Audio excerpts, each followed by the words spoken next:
Hello, word fans, and welcome back to another exciting episode of Hello Word.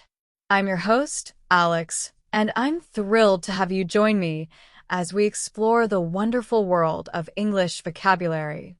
Today, we're diving into a little word that packs a big punch, but.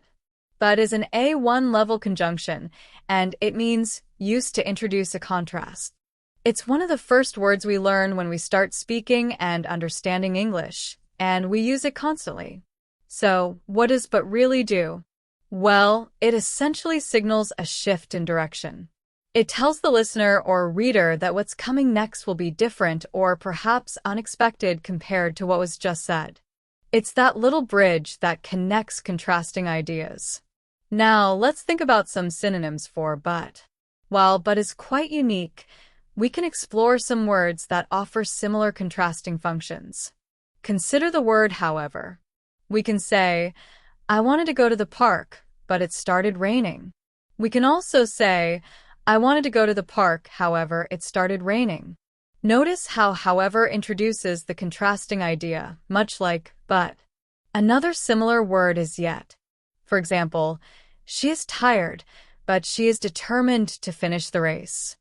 Similarly, she is tired, yet she is determined to finish the race. Yet highlights a contrast, often implying something surprising or unexpected. Finally, let's examine although. We might say, he didn't study, but he passed the test. We could rephrase it as, although he didn't study, he passed the test. Although introduces a clause that contrasts with the main clause. Now, let's flip the script and consider antonyms of but. Because but indicates contrast, its antonyms would indicate agreement, addition, or similarity. A good antonym is and. For example, instead of saying I like tea but I don't like coffee, we could say I like tea and I like coffee. And shows that both statements are aligned or additive. Another antonym to consider is also. Instead of she is beautiful but shy, we could say she is beautiful also shy. Also shows that being shy is an additional characteristic rather than a contrast. And finally, how about furthermore? Instead of the food was delicious but expensive, we could say the food was delicious. Furthermore, it was beautifully presented. Furthermore adds more information and support rather than expressing a contrast. So, how can you use but in your everyday life? Well, pretty much everywhere. It's a fundamental part of everyday conversations. I like pizza, but I prefer pasta. He's a good player, but he needs to work on his teamwork. She's coming to the party, but she might be late. It's also used in common expressions. Consider the phrase no ifs, ands, or buts. This means there will be no excuses or objections allowed. Another example is but first. This is used when you want to address something before moving on to the next topic.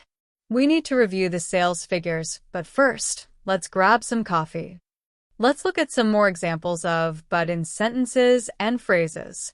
The car is old, but it still runs well. I understand your point, but I don't agree with it.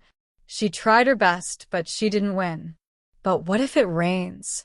I would have gone, but I was busy.